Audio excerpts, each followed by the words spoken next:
Everyone, welcome to my channel. आज की इस वीडियो में मैं आपको 7 से 8 साल के लड़के के लिए कुर्ता बनाना बताऊंगी। तो इसके लिए मैंने 1.25 मीटर कॉटन का कपड़ा लिया है। तो यहाँ पर मैंने कपड़ा लिया हुआ है और ये कपड़े की लंबाई है 1.25 मीटर और मैंने कपड़े को इस तरह से रखा हुआ है। ये कपड़े का अर्ज है 44 इंच का। तो देखिए, मैंने यहाँ पर कपड़े को एक बार अर्ज में पहले फ़ोल्ड किया है, यानी कि विड्थ वाइज फ़ोल्ड कर रखा है पहले। इसके बाद हमें इसको एक बार और विड्थ वाइज फ़ोल्ड कर देना है, बिल्कुल सेंटर से। तो ये देखिए, मैंने यहाँ पे इसको फ़ोल्ड कर दिया और कपड़ा यहाँ पर अब हमारा 4 पार्ट्स में है, फ्रंट और बैक की कटिंग के लिए। अब ऊपर से जो भी टेढ़ा मेढ़ा कपड़ा है उसको कट कर लेना है। इसके बाद मैं इसकी लेंथ के लिए निशान लगा रही हूँ। तो जितनी भी आपको बच्चे के कुर्ते की रेडी लेंथ चाहिए उससे 2 इंच बढ़ा के लीजिए। मुझे 28 इंच की लेंथ चाहिए, तो 2 इंच बढ़ा के यानी कि 30 इंच पे मैं यहाँ पे निशान लगा रही हूँ और इसको सीधा कर देना है। अब ऊपर की तरफ से हमें पहले आधा इंच पे एक निशान लगा लेना है, ये सिलाई मार्जिन के लिए, और इसको भी सीधा कर देना है। अब यहाँ फोल्डेड वाली साइड से शोल्डर्स के लिए यानी कि तीरा के लिए निशान लगाना है। तो जितना भी बच्चे का शोल्डर है उससे आप 1 इंच बढ़ा के लीजिए, क्योंकि शोल्डर्स थोड़े से कुर्ते में लूज़ होता है और साथ ही साथ सिलाई का मार्जिन भी हमें चाहिए। तो मेरे मेजरमेंट में 6 इंच का शोल्डर है, तो 1 इंच बढ़ा के यानी कि 7 इंच पर मैं निशान लगा रही हूँ। अब यहाँ से नीचे को आर्म होल के लिए निशान लगाना है। तो जितना आपने शोल्डर लिया है उतना ही आप आर्म होल भी लीजिए। तो मैं आर्म होल के लिए भी 7 इंच पे निशान लगा रही हूँ और इसको ऊपर की तरफ पे स्ट्रेट जॉइन कर देना है। अब हमें यहाँ पे बॉटम के लिए निशान लगाना है, यानी कि कुर्ते के घेर के लिए। तो जितना भी आप बॉटम रखना चाहते हैं उतने पे निशान लगाइए। मैं यहाँ पे 8.5 इंच पे निशान लगा रही हूँ और जितना निशान हमने यहाँ घेर के लिए लगाया है उतना ही हम ऊपर यहाँ पे चेस्ट के लिए भी निशान लगाएंगे। तो यहाँ पर भी मैं 8.5 इंच पे निशान लगा रही हूँ और इसको आर्म होल में ज्वाइन कर देना है। अब इन दोनों पॉइंट्स को हमें स्ट्रेट लाइन से ज्वाइन कर देना है और साइड में आधा या 1 इंच का आप यहाँ पे मार्जिन ले लीजिए सिलाई के लिए। इसके बाद यहाँ पे हमें आर्म होल कर्व बना लेना है और आर्म होल कर्व भी मैंने बना लिया है, देखिए। अब यहाँ फोल्डेड वाली साइड से अंदर को 2.5 इंच पे नेक विड्थ के लिए निशान लगाएंगे हम, और फ्रंट नेक की जो डीपनेस है वो भी मैं यहाँ पे 2.5 इंच की ले रही हूँ। तो 2.5 इंच पे निशान लगाया और इसको हल्का घुमाव देते हुए नेक का शेप बना लिया। अब बैक वाले नेक की जो डीपनेस है वो मैं यहाँ पे सिर्फ 2 पॉइंट तक की ले रही हूँ। तो 2 पॉइंट पे निशान लगाया और हल्का सा घुमाव यहाँ पे इस तरह से दे दिया। अब यहाँ पे थोड़ा सा आधा इंच का हमें यहाँ पे शोल्डर को डाउन कर लेना है और इसमें भी आधा इंच का मार्जिन ले लेना है। मार्किंग पूरी हो चुकी है। अब सेम मार्किंग के ऊपर ही हमें इसकी कटिंग भी कर लेनी है। अब पहले हम यहाँ पे बैक वाले पार्ट की नेकलाइन कट करेंगे और उसके बाद इसमें से 2 पार्ट्स में से अंदर वाले पार्ट को हटा देंगे जो कि बैक का हिस्सा है, और इसको ऐसे ही मिलाते हुए रखना है।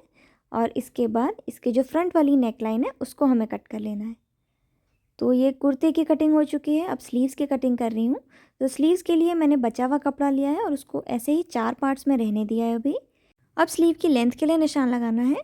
तो जितनी भी आपको स्लीव की रेडी लेंथ चाहिए उससे 1 इंच बढ़ा के लीजिए। जैसे मुझे 16 यानी कि 16 इंच की लेंथ चाहिए, तो 1 इंच बढ़ा के यानी कि 17 इंच पे मैंने निशान लगाया और इसको सीधा कर देना है। तो देखिए, मैंने सीधा कर दिया है और थोड़ा सा नज़दीक से आपको मैं दिखा देती हूँ। अब यहाँ फोल्डेड वाली साइड से स्लीव के विड्थ के लिए निशान लगाना है। तो जितना आपने कुर्ते में आर्म होल लिया है उससे आधा इंच ज़्यादा लेना है हमें यहाँ पे। तो 7 इंच का मैंने आर्म होल लिया था, तो आधा इंच बढ़ा के यानी कि 7.5 इंच पे निशान लगाया। अब यहाँ से नीचे को हमें 2 इंच पे निशान लगाना है और इस निशान को यहाँ पे फोल्डेड वाली साइड में हल्का सा घुमाव देते हुए आर्म होल का शेप बना लेना है। तो ये आर्म होल बन गया है। अब यहाँ पे स्लीव की मोहरी के लिए निशान लगाना है। तो ये मैं 4.5 इंच पे लगभग निशान लगा रही हूँ और इसको ऊपर स्ट्रेट लाइन से हमें ज्वाइन कर देना है। साथ ही साथ यहाँ पे स्लीव में आधा से 1 इंच का मार्जिन ले लीजिए जितना आपने कुर्ते में लिया था। तो ये स्लीव की मार्किंग हो गई है। अब सेम मार्किंग के ऊपर इसकी कटिंग कर लेनी है। तो दोनों स्लीव्स की कटिंग यहाँ पे पूरी हो चुकी है। अब मैं प्लेकेट बनाऊंगी। तो प्लेकेट के लिए मैंने कपड़ा लिया है जिसकी चौड़ाई 5 इंच की है और लंबाई लगभग 9 इंच की है। और इस कपड़े के पीछे वाली तरफ पे मैंने पेपर पेस्टिंग को चिपका लिया है ताकि कपड़े के धागे ना निकलें। और इसका अब हमें बिल्कुल सेंटर पॉइंट मार्क करना है। तो 5 का 2.5 इंच और नीचे पे भी इसका सेंटर पॉइंट मैंने मार्क किया 2.5 इंच पे, और इन दोनों को स्ट्रेट लाइन से ज्वाइन कर देना है। अब इस लाइन की दोनों तरफ पे हमें आधा आधा इंच पे एक निशान लगाना है और इसकी सेंटर वाली लाइन पे नीचे को 7 इंच पे एक निशान लगाना है, 7 सवा 7 इंच पे करीब। और ये जो हमने आधा आधा इंच पे निशान लगाए हैं इनको नीचे की तरफ को सीधा कर देना है। अब ये नीचे वाले में भी हमें इसको सीधा इस तरह से ज्वाइन कर लेना है। अब सेम मार्किंग के ऊपर ही हमें इसकी सिलाई लगानी है। अब मैं ये कुर्ते का फ्रंट पार्ट ले रही हूँ, ये सीधी तरफ है। अब इसमें ये पीस को हमें जॉइन करना है। तो पहले मैंने देखिए इसका बिल्कुल सेंटर मार्क कर लिया है कुर्ते का। यहाँ पे इस तरह से आप सेंटर को निशान लगा लीजिए। अब ये प्लेकेट वाले पीस को हमें यहाँ पे बिल्कुल सेंटर से मिलाते हुए रखना है। ध्यान रहे जो सेंटर वाली लाइन है वो कुर्ते के सेंटर वाली लाइन से मैच करते हुए होनी चाहिए, और आधा से 1 इंच ऊपर की तरफ को करके हमें इस पीस को रखना है और सेम मार्किंग के ऊपर सिलाई लगानी है। तो पहले मैंने देखिए इसको पिन से अटैच कर लिया है और अब मैं सेम मार्किंग के ऊपर यहाँ पे इसके सिलाई लगा लूँगी।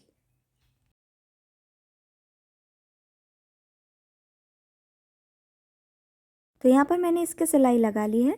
अब बिल्कुल सेंटर वाली लाइन को हमें यहाँ पे कट कर लेना है और यहाँ कॉर्नर पे इस तरह से टेढ़ा करके छोटे छोटे से कट्स लगा लेने हैं। बस ध्यान रहे सिलाई ना कटे। अब ये साइड से कपड़े को हमें यहाँ तक इस तरह से फोल्ड करना है। सेम इसी तरह से दूसरी साइड के कपड़े को भी हम इसी तरह से यहाँ पे फोल्ड कर देंगे और फोल्ड करने के बाद इस वाले पार्ट को अंदर को ऐसे करना है और जो दूसरा वाला पार्ट होगा उसको बाहर की तरफ लाते हुए इसके ऊपर रख देना है इस तरह से। तो आप कोई भी साइड बाहर को निकाल सकते हैं, कोई भी अंदर को कर सकते हैं। अब मैं पहले इसको एक बार पेन से अटैच कर ले रही हूँ यहाँ पे। इसके बाद नीचे से जो एक्स्ट्रा कपड़ा है उसको हमें पीछे की तरफ को पलट लेना है।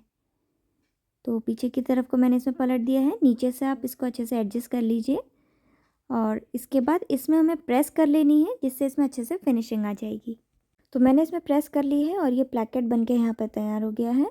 अब हमें क्या करना है, इसके यहाँ साइड में एक टॉप स्टिच लगा लेनी है।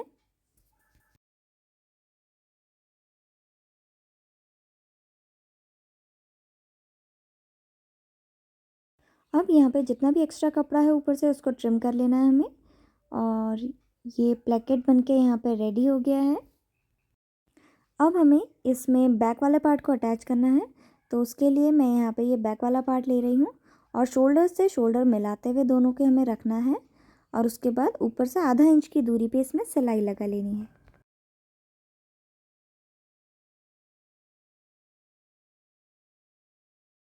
तो देखिए दोनों के शोल्डर्स मैंने अटैच कर लिए हैं।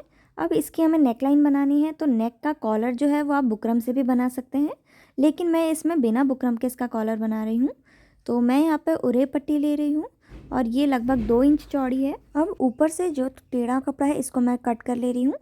इसके बाद इस उरे पट्टी को हमें यहाँ कुर्ते की उल्टी तरफ यानी कि रॉन्ग साइड में रखना है और थोड़ा सा कपड़ा बाहर को निकालते हुए रखेंगे और इसको सीधी तरफ कैसे टर्न कर देंगे।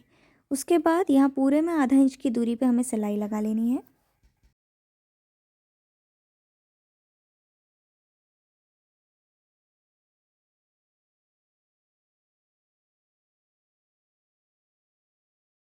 और यहाँ पर भी थोड़ा सा कपड़े को हम सीधी तरफ को पलट देंगे और सिलाई लगा के इसको बंद कर लेंगे। तो देखिए मैंने इसमें सिलाई लगा ली है। अब इस कपड़े को हमें ऊपर की तरफ को पलट देना है और दोनों साइड से। इसके बाद इसको हम यहाँ पर डबल फोल्ड करते हुए इसमें सिलाई लगाएंगे। तो एक बार इसको आप इस तरह से फोल्ड करिए और एक बार और इस तरह से सीधी तरफ को फोल्ड कर देना है और फिर इसमें सिलाई लगा लेनी है। अच्छी फिनिशिंग के लिए आप चाहो तो सिलाई लगाने से पहले एक बार प्रेस से ये पट्टी को अच्छे से दबा लीजिए, तो आपको सिलाई लगाने में बहुत आसानी होगी। तो यहाँ पे देखिए कुर्ते की नेक लाइन मैंने यहाँ पे बना ली है फ्रंट और बैक में, और ये प्लेकेट भी बना लिया है। अब हमें इसकी स्लीव्स अटैच करनी है। तो स्लीव्स लगाने के लिए कुर्ते को हम इस तरह से पहले फैलाते हुए रख लेंगे और उसके बाद यहाँ पर मैं ये स्लीव ले रही हूँ। और सबसे पहले तो स्लीव का जो बॉटम वाला हिस्सा है इसको हमें डबल फोल्ड करके इसमें भी सिलाई लगा लेनी है। इसके बाद ये जो स्लीव है इसको हमें अंदर को करते हुए रखना है इस तरह से, और सीधी तरफ दोनों की एक दूसरे की मुँह करते हुए होनी चाहिए। उसके बाद यहाँ पे आमोल से आमोल मिलाते हुए हमें इसमें सिलाई लगा लेनी है। तो देखिए मैंने यहाँ पे स्लीव में सिलाई लगा ली है और ये स्लीव जॉइन हो चुकी है। सेम इसी तरह से दूसरी स्लीव भी हम जॉइन कर लेंगे। तो ये मैंने यहाँ पे दोनों स्लीव्स को जॉइन कर लिया है। उसके बाद यहाँ स्लीव से मिलाते हुए हमें इसके पूरे साइड में 1 इंच की दूरी पे यानी कि जितना भी हमने मार्जिन लिया था उतने पे सिलाई लगा लेनी है दोनों तरफ पे। और उसके बाद हम यहाँ पे इसका चाक भी बना लेंगे और बॉटम को डबल फोल्ड करेंगे। तो देखिए यहाँ से 1 इंच का मार्जिन लेते हुए मैं स्लीव से सिलना स्टार्ट कर रही हूँ इसको।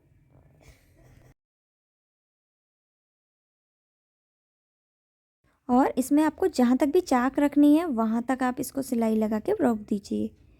अब देखिए यहाँ पर अब मैं चाक बना रही हूँ इसकी, तो एक्स्ट्रा कपड़े को हम इस तरह से डबल फोल्ड कर देंगे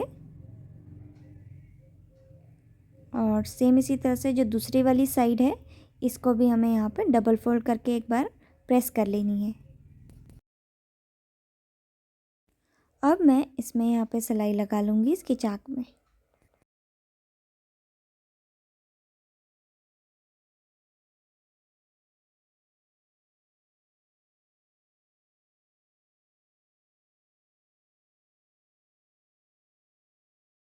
तो ये चाक मैंने बना ली है इसकी। सेम इसी तरह से दूसरे तरफ की भी चाक को हमें बना लेना है। और अब चाक बनाने के बाद इसका जो बॉटम वाला पार्ट है इसको भी हमें आधा आधा इंच का करीब करके डबल फोल्ड करके इसमें भी सिलाई लगा लेनी है।